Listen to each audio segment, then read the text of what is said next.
সুপ্রভাত বাচ্চারা, study with fun ক্লাসরুমে তোমাদের সকলকে স্বাগত। এর আগের দিন আমরা তৎসম শব্দ অবধি পড়েছিলাম। আজকে আমরা শুরু করব তদ্ভব শব্দ থেকে। তৎসম শব্দের পরেই সংখ্যাধিক্যে এগিয়ে থাকবে তদ্ভব শব্দ। এখানে তৎ মানে সংস্কৃত আর ভব শব্দের অর্থ জাত বা জন্ম নিয়েছে এমন। সুতরাং যে সমস্ত সংস্কৃত শব্দ দীর্ঘ সময় ধরে ভাষাগত বিবর্তনের পথে প্রকৃত ও অপভ্রংশ ইত্যাদি স্তরগুলির মধ্য দিয়ে পরিবর্তিত হয়ে বাংলা ভাষার শব্দভাণ্ডারে স্থান করে নিয়েছে, সেগুলিকে বলা হয় তদ্ভব শব্দ। তাহলে সংস্কৃত শব্দ থেকে যেসব শব্দ আমাদের বাংলা ভাষায় এসছে, পরিবর্তিত হতে হতে তাদেরকে বলা হয় তদ্ভব শব্দ। যেমন সংস্কৃত শব্দ কি ছিল আগে? গাত্র। সেখানে প্রকৃত শব্দ হচ্ছে প্রাকৃত গা, বাংলায় হয়ে গেছে গা। সংস্কৃত শব্দ কি ছিল? হস্ত, হথ হাত, মৎস্য মৎস্য মাছ, চন্দ্র চন্দ্র চাঁদ।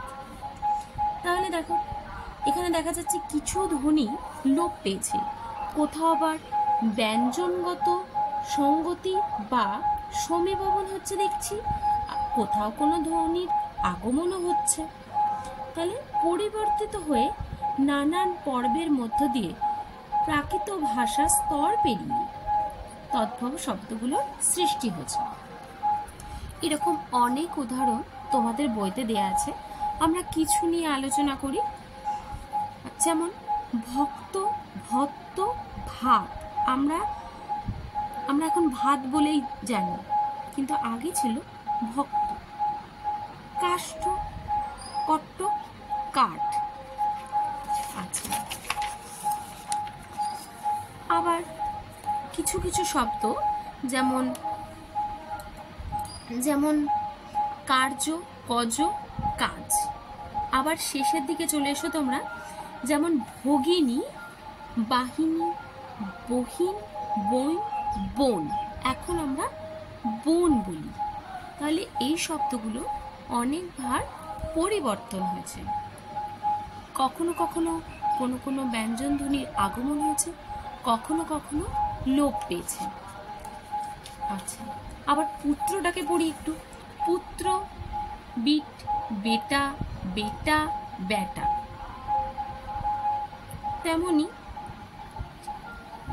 বৈবাহিক, বই আহি অ, বেয়া, বেয়াই। তাহলে দেখতেই পাচ্ছ কত পরিবর্তন হয়েছে। প্রকৃত ভাষা থেকে জাত বলে তদ্ভব শব্দকে প্রকৃতজ বলা হয়। এই শব্দগুলির মধ্যে ভাষার পরিবর্তনের ইতিহাস লুকিয়ে আছে বলে ভাষা তত্ত্বের দিক থেকে এই শব্দগুলি গুরুত্ব অনেক। সাধারণত তদ্ভব ছাড়া এর ধরনের তদ্ভব শব্দও আছে, যেটা হচ্ছে রূপান্তরিত তদ্ভব শব্দ। এর মধ্যে তামিল, গ্রিক, পার্সিক, তুর্কি এবং বহু ভাষা মিশে আছে। তোমাদের বইতে অনেক উদাহরণ দেওয়া আছে এবং খুব সহজ ভাষায় বুঝিয়ে দেওয়া আছে। আচ্ছা, আজকে এইটুকুই থাক। আচ্ছা, আমার সাথে পড়তে তোমাদের কেমন লাগছে অবশ্যই আমাকে জানাবে, আর আমার এই পেজটাকে লাইক অ্যান্ড সাবস্ক্রাইব অবশ্যই করবে। Thank you.